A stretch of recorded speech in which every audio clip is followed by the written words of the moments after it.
नमस्कार, सुस्वागतम. मी आरती गुप्ते. आज मी तुमच्यासमोर सौ सविता उर्फ प्रतिभा पोद्दार यांनी लिहिलेला एक लेख सादर करत आहे आणि लेखाचं शीर्षक आहे आनंदगाथा निखळ मनाची.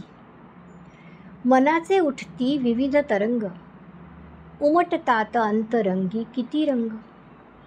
हवा हवासा वाटतो का मनाला शब्दांचा हा संग.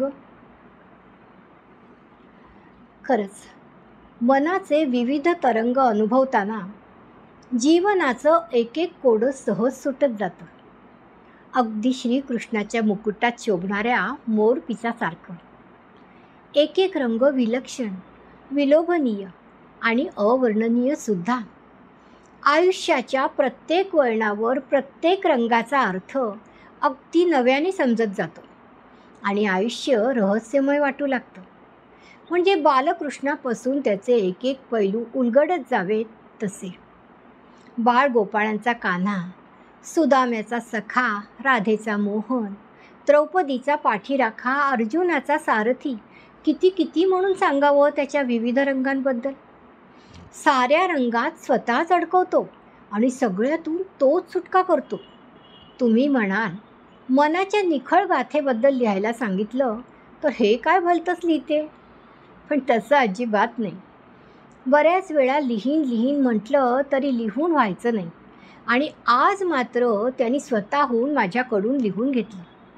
एकदा का त्याच्या मनात आलं की तो ते काम आपल्याकडून करवूनच घेतो. कारण कृष्ण आहेच तसा. आपल्याही नकळत आपल्याकडून कर्म करून घेण्यात तो अगदी हुशार आहे. अगदी ह्या कानाचं त्या कानाला कळू देत नाही. आपण ठरवण्याने काही होत नाही. शेवटी सगळं त्या कृष्ण सख्याच्या हाती आहे. आपला जन्म, कर्म, जीवनाचं सार्थक जे काही आहे ते सगळं त्याला सांगितलं की मनाचा भार आपोआप हलका होतो. सुखदुःखाच्या पलीकडे जाऊन जेव्हा आत्म्याशी संवाद साधला जातो तेव्हा तो परमोच्च आनंद असतो. ती अनुभूती असते एका निखळ आनंदाची. त्याला तुम्ही गाथा म्हणा किंवा व्यथा. मनात येणाऱ्या असंख्य विचारांना शब्दात गुंफण्याचं कसब त्यानेच तर दिलंय. म्हणून तर सुखसंवाद आपल्याशी साधू शकले. आपल्याला हे भावनांचे तरंग कसे वाटले ते जरूर सांगा. धन्यवाद. खरंच इतकं तिने सुरेख लिहिलेला आहे हा लेख.